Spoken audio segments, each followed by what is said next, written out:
אז היום אני מארחת את שירה, אז אני אתן לך להציג את עצמך מהממת שכמוך. הבמה שלך. אז נעים מאוד, קוראים לי שירה נחום. אני מנכ"ל של רשת מעבדות גמולוגיות IGL. אנחנו גם בעצם מפעילים מכללה ללימודי יהלומים, שנקראת המכללה ליהלומים IGL, ששם בעצם אנחנו מכשירים את הבוגרים שלנו לדעת יהלומים מלוטשים, אבני חן, גלם, ויכולים להשתלב בתחום. נתחיל עם הסיפור מה זה תהליך? איך מנפיקים תעודה ליהלום? מה הקריטריונים? מה אתם בודקים?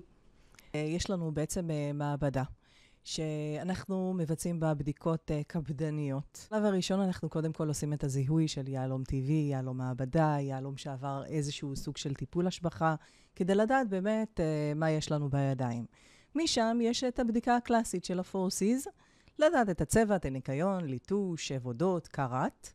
כמובן שאנחנו גם עושים בדיקות של פלורסנציה ובדיקות ייחודיות, לראות באמת אם יש עוד טיפול כזה או אחר. אנחנו מרכיבים בעצם מכל הנתונים האלה תעודה גמולוגית, שהיא בעצם מהווה את האסמכתה לפריט עצמו, אם זה יהלום, אם זה תכשיט. כשמגיעים אליכם לקוחות, מה בדרך כלל הטעויות הכי נפוצות שאת רואה אצל לקוחות? וואו.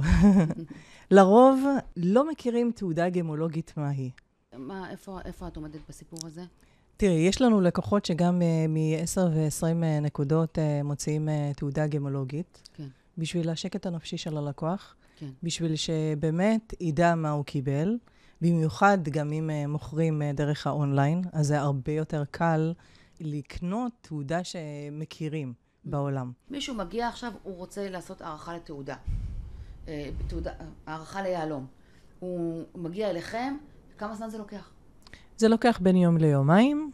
2 גמולוגים יושבים ובודקים את זה כל אחד בעצם בזמן שלו, באופן עצמאי, כדי באמת להרכיב את התעודה שתהיה כמו שצריך.